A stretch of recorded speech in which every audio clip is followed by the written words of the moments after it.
Alright, it's time for another mock draft reaction. This time it's going to be the Ringers Kevin O'Connor's mock draft that we are reacting to today. He recently just updated his current mock, and yeah, a lot of people have a lot to say about Kevin O'Connor. It's weird because like in the diehard, serious draft community, people don't like Kevin O'Connor. I personally do not have a problem with him. I really like his insight. I think he brings another perception to college basketball and scouting. And I mean, nobody's perfect. He's always memed about like his Killian Hayes #1 player in the draft back in 2020, but you know what? I respect that. Die on that hill, be a little bit different than everybody else. And yeah, like always, I'll leave a link to the mock draft in the description below, and we can get into this. So he's got Victor Wembanyama #1 to the San Antonio Spurs. No surprise there. He's been big on Brandon Miller, #2 in this draft.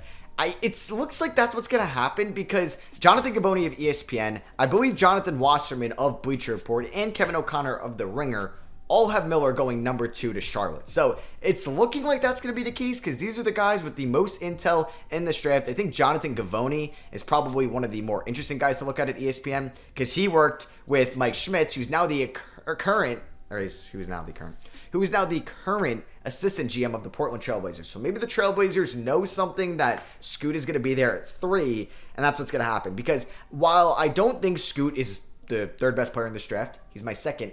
I guess I'm going to have Scoot mock 3 to the Blazers if that's what's going to happen. I'm trying to be right in my mock. It's not what I would do. It's what I'm predicting to happen. So, yeah, he is Scoochie Henderson going #3 to Portland.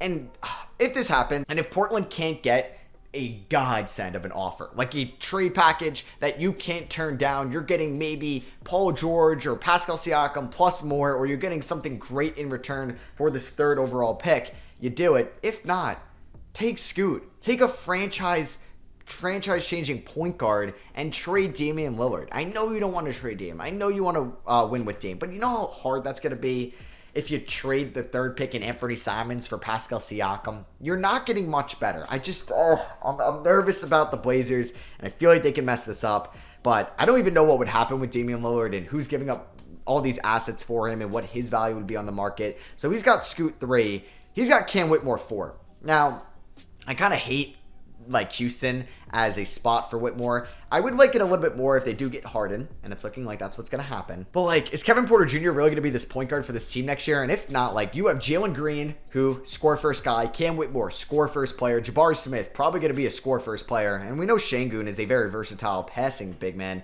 but it's going to be interesting to see Cam Whitmore at 4. I think I would go with Amen Thompson if you don't think you're getting Harden. But I guess if you're getting Harden, you got to go with Whitmore because Whitmore probably makes more sense than Jairus Walker. But then maybe you look to trade for like an OG and an OB or somebody to improve your defense, especially if you're going out and you're getting James Harden, or maybe Pascal Siakam is there. I don't know. Or maybe you can go and say the Nets, we'll give you your draft picks back. Give us Mikal Bridges. Just saying. So, yeah, Cam Whitmore at 4 is interesting. Jairus Walker at 5 to Detroit. I actually love this. I've been starting to mock this more and more now because I think he could be that power forward next to Jalen Duren long term, because Walker can eventually space the floor. He could be great in the pick and rolls and the dribble handoffs with both Jaden Ivey and Cade Cunningham. So I think it makes all the sense in the world to take Jairus Walker here at 5 if you are Detroit. And don't let Isaiah Stewart or Bojan Bogdanovic, or definitely not Marvin Bagley, crowd your judgment here, because Bogdanovic isn't here for much longer. Stewart's a free agent next year, and you might not even bring him back. And yeah, Marvin Bagley's Marvin Bagley. So I would go with Jairus Walker here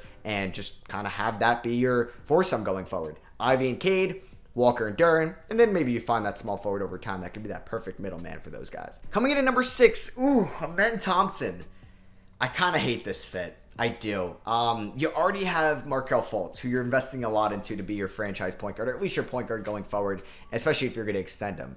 You have Jalen Suggs, who you invested a top 6 pick on a few years ago. You have Cole Anthony as well, who maybe is he's a free agent soon, so you go into Amen Thompson that could eventually replace him, and probably Amen at this point in this draft, given that everybody's been taken above him, probably has the highest potential left. I don't know, though. I think I would take Asor Thompson, his twin brother, if I had the 6th overall pick. And I know Kevin O'Connor has Asor Thompson ranked higher in his big board, so why not rank Asor here? So yeah, it is a strange pick. He says Thompson would need to improve his perimeter game to stand out, but the rest of his skills suggest that he could slide right in as a quick twitch, athletic shot creator. Yes, he's 6'6", he can play up, but I'm just worried about his jump shot. And Paolo Banchero doesn't have a great jump shot. Wendell Carter Jr. can't space the floor. And, like, is Markelle Fultz going to be your second best shooter in some lineups? I don't know. And like Jalen Suggs hasn't developed this shot yet, and Franz Wagner would be like your only shooter with Amen at the 1. So I don't really like that fit at all for Amen Thompson in Orlando. Next up, we have Taylor Hendricks going to the Indiana Pacers. I like this a lot. I would love Jairus Walker if he's on the board here. For the Pacers at 7, I would also love Sor Thompson. If he's on the board, and in this mock he is, so I would take a Sor if I were Indiana, but I do like Hendricks next to Miles Turner. It's crazy. Hendricks was always looked at as like a borderline lottery guy until the season ends, and now people are knowing about him more and more because, oh my god, he's a power forward that can play defense and can space the floor. Let's take him in the top 10. I would take him in the top 10, as you guys will see my big board hopefully out tomorrow or Monday, but ahead of a Sor Thompson, I don't know. I think Hendricks has a high floor, but not the highest ceiling. But I think a Sor Thompson ceiling is so high, and he could really benefit playing next to Tyrese Halliburton over there in Indiana. But then you worry about him and Mathurin. Maybe both aren't going to be great three-point shooters, so that would be a problem. Okay, I see this. But I think if the Wizards can get a Sor Thompson at 8, that is a massive win for them because they need somebody that has a very high ceiling, and a Sor and Amen have 2 of the highest ceilings in this draft, and if the Wizards can get a Sor Thompson at 8, I know they have Bradley Beal at the 2, so maybe a Sor is a 3, maybe he could develop to being a point guard. Who knows? I like his playmaking ability. That, I think, would be huge for the Wizards here at 8, so I'm a fan of that if that happens. Anthony Black to the Jazz at 9, I also like that if this is the way the draft is going. I think you could look, like, if a Sor Thompson's gone, if Taylor Hendricks is gone, look at Anthony Black or Cason Wallace here at 9. Get that point guard that could be that partner next to Larry Markkinen and Walker Kessler going forward with the 9th overall pick. So I'm a fan of Anthony Black there at 9 to the Jazz, and then this sets up Cason Wallace at 10. I think if this is the way the draft falls, maybe you see Dallas trying to move that 10th overall pick. If it's a bigger trade for DeAndre Ayton or an OG Anunoby, or they're looking to get like another wing or a defender in this trade market, possibly. But Wallace, my top defensive guard in this draft. So yeah, I would take Wallace at 10 if this is the way the draft felt. So I kind of love Black at 9. Wallace going to the Mavericks at 10. I just wonder if this is the way this is going to fall. All right, so we got Grady Dick at 11 to Orlando. Okay, this justifies. If you do end up with Amen Thompson and Grady Dick in this draft, I love that. Like, that 11th pick for the Orlando Magic is so huge because if Grady Dick falls to you at 11, or if it's maybe one of Cason Wallace or Black, that could be huge. But hey, what if Grady Dick goes 9 or 10? Like, you're not taking Cason Wallace, Anthony Black, and Amen Thompson in this draft. You just wouldn't do that. But yeah, I do love them getting now Amen and Grady Dick. Like that I could be okay with. Derek Lively going 12 to the Thunder. This has been talked about a lot as of late because he could be a center that could shoot threes. And that is going to be so valuable because he's projecting to be a great shot blocker in this draft. So this would, I think, be a good pick. Have him and Chet be maybe your center duo next year. Very young center duo. But I do like Lively coming in here at the next level. Playing with Giddey and Shea would be huge for him, right? Coming in at number 13, we have Jalen Hood-Schifino to the Raptors, and then Keontae George to the Pelicans at 14. I like the Raptors going Hood-Schifino here. In my opinion, though, I like Kobe Buffkin over Jalen Hood-Schifino, so that's who I would take, but this kind of makes sense if VanVleet isn't coming back. Keontae George to the Pelicans at 14. I'm not as high on Keontae as some other people. I would take maybe a different guy here. But you know what? He does have a high ceiling. He can learn behind CJ McCollum. I don't mind this pick here, and they have a lot of issues to figure out going into next season. We have the Hawks taking Bilal here at 15. Man, it's crazy that the Hawks could take another wing in this draft. But, like, they have Collins at the 4. They have DeAndre Hunter, who could also play the 4. They have a Kungwu and Capella at the 5s. They also have Sadiq Bey, Bogdan Bogdanovic, and AJ Griffin on the perimeter. They already have DeJounte Murray and Trae Young in that backcourt. What do they need? I think they could be a point guard spot here at 15 if they like Kobe Buffkin, or if they are a fan of Nick Smith Jr., who, speaking of those two, are next up in this mock. So the Jazz are getting Anthony Black and Kobe Buffkin. I don't know if I'm a huge fan of that, but I do think Buffkin could be a shooting guard in this next level, like a combo guard, because I do like his court vision. But I also think he could be a good shooter. And he's saying Black and Buffkin has a nice ring to it, I guess. So he's got Buffkin 16 to the Jazz. He's got Nick Smith to the Lakers at 17. I also like this pick because I'm higher on Nick Smith than some other people. And I think he could be a good combo guard in the NBA. And he was hurt a lot at Arkansas. And I think people got to watch a little bit of his high school tape if they can to really get the feel of what Nick Smith can be when he's in the NBA. We got Leonard Miller at 18 and Colby Jones at 19. Okay. Love Leonard Miller at 18. This just seems like the Miami Heat pick, right? Somebody that could buy in, develop over time, and be like, how did the Heat get this guy? Colby Jones at 19. I have not seen him this high. I love it. Colby Jones is actually ranked in my top 20. Spoiler alert for the big board. So I'm a huge fan of this. Him going to Golden State. Yes, I'm signing off on this. People might hate this. I love this because I really like Colby Jones coming out of Xavier.